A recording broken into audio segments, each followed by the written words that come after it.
علامہ اقبال نے ایک بات لکھی ہے. اقبال کہتے ہیں جب میں لندن میں وکالت کرتا تھا تو ایک خاتون تھی, لیڈی بارنس اس کا نام تھا. چھوٹے موٹے مقدمات لے کے وہ میرے پاس آتی تھی. بی بی ایک ہوٹل چلایا کرتی تھی. اس کا خامند جو تھا وہ فوج میں ملازم تھا. اقبال نے خود لکھا ہے, اقبال فرماتے ہیں کہ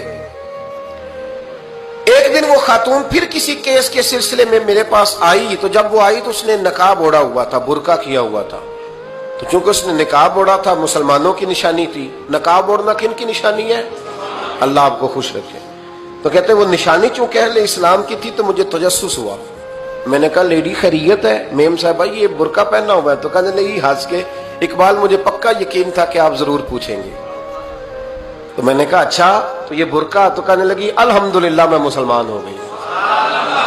تو میں نے فوراً کہا کہ آپ کا شوہر تو فوج میں ملازم ہے, فوجی کے لیے بدلنا اور پھر ملکی قانون اور یہ چیزیں. تو کہنے لگی اس نے مجھے کیا کہنا تھا, وہ خود کلمہ پڑھ گیا. تو کہتے ہیں میں اور متجسس ہوا. وہ کیس کی بات کرتی تو میرا تجسس بڑھ گیا. میں نے کہا تو کیس چھوڑ کے بتا کلمہ کیسے پڑھا. تو کہنے لگی اقبال اصل بات یہ ہے کہ میں نا بے اولاد تھی, خامد بھی بڑے اچھے پیسے کماتا, میں خود بھی ہوٹل چلاتی, پر ڈپریشن اور ٹینشن اور بلا وجہ کی پریشانیاں جان نہیں چھوڑ. یہ ٹینشن اور ڈپریشن کا نا مجھے عربی ترجمہ کوئی نہیں ملا. یہ ڈپریشن اور ٹینشن کا نا میں نے تلاش کیا ہے, لیکن مجھے عربی لغت کے اندر ان کے معنی مجھے لگتا ہے کہ اس زمانے میں یہ چیزیں تھی ہی نہیں. ہوتی تو ان کا کوئی نام بھی, یہ آج ہے نا تو اس لیے آج کے زمانے میں ہی نام ہے مفت کا, مفت کی پریشانی. تو کہتی ہے مجھے ٹینشن اور ڈپریشن رہتی تھی ہر وقت, بڑی میں پریشان رہتی تھی. میرے ساتھ ایک عجیب واقعہ ہوا کہ میرے ہوٹل میں نا ایک بابا جی برتن مانجتے تھے, بوڑھے آدمی تھے, 70 سال کے قریب عمر تھی. ان کا ایک بیٹا تھا, ایک بہو تھی, ایک پوتا تھا, لیکن وہ بیچارے بیٹا بیمار رہتا تھا تو لہٰذا وہ خود مزدوری کرتے. کہتی ہیں ایک دن وہ بابا جی میرے پاس آئے, کہنے لگے میم صاحبہ 2-4 دن کی چھٹی چاہیے. تو میں نے کہا خیریت ہے؟ کہنے لگے میڈم میرا بیٹا فوت ہو گیا. بیٹا, آپ کو پتہ ہے باپ کا جنازہ پڑھنا آسان ہے, بیٹے کا جنازہ اٹھانا بڑا مشکل کام. کہتی ہے میں کچھ لکھ رہی تھی, میرے ہاتھ سے قلم گر گیا. میں نے خود گاڑی بھیجی, بابا جی گاؤں چلے گئے جہاں وہ رہتے تھے. کہتی 2-3 دن کے بعد میں اور میرا شوہر گئے تو رستے میں ہم باتیں کر رہے تھے کہ کیا تعزیت کریں گے. ایک ہی بیٹا تھا, کوئی رشتہ دار بھی نہیں, تو اس کی تو کائنات اجڑ گئی, کن لفظوں سے اسے تعزیت کیا کہیں گے. کہتے جب ہم گئے تو وہ ٹوٹی ہوئی چٹائی پہ بیٹھا تھا, کچھ لوگ قریب تھے. ہم نے جا کے کہا بابا آپ مسلمان ہیں, ہم آپ کو کیا نصیحت کریں, ایک ہی بیٹا تھا, کہ کس طرح کر کے ہم آپ کو تسلی دیں. تو کہتے اس نے آنکھیں کھولی, بوڑھی آنکھوں میں ایمان کی روشنی.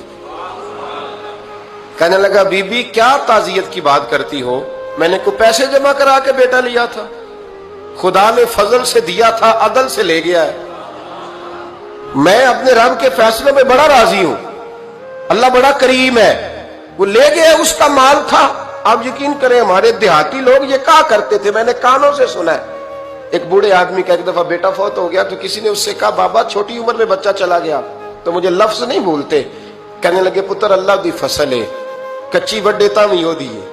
سنے آپ نے بھی کبھی یہ فکرہ, کچی وڈے تے پکی لے گئے تے تاوی ہے جو ہو دی.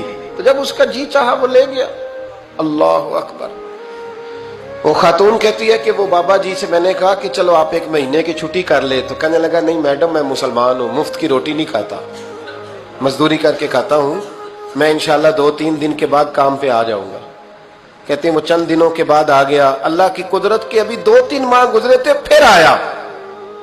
میڈم چھٹی چاہیے کچھ دنوں کی. میں نے کہا خیریت ہے؟ کہنے لگے وہ میری بہو بھی ہارٹ اٹیک سے فوت ہو گئی. کہتے اب میں بھی تڑپ گئی اور عیسائی ہو کہ میری آنکھوں میں آنسو آ گئے. میں نے کہا گھر کا دروازہ بند ہو گیا, اب یہ بیچارہ کیا کرے گا.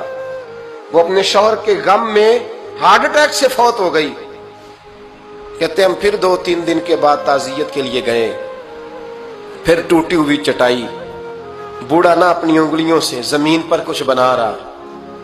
کہتی ہے قریب گئی اور میں نے جا کے کہا بابا اب تو تسلی آپ نے خود ہی کرنی ہے, جو نظام تھا وہ تو ہو گیا. تو کہتے ہیں پھر اس نے آنکھیں کھولی, آسمان کی طرف دیکھا تو کہنے لگا بیٹی کوئی پریشانی نہیں,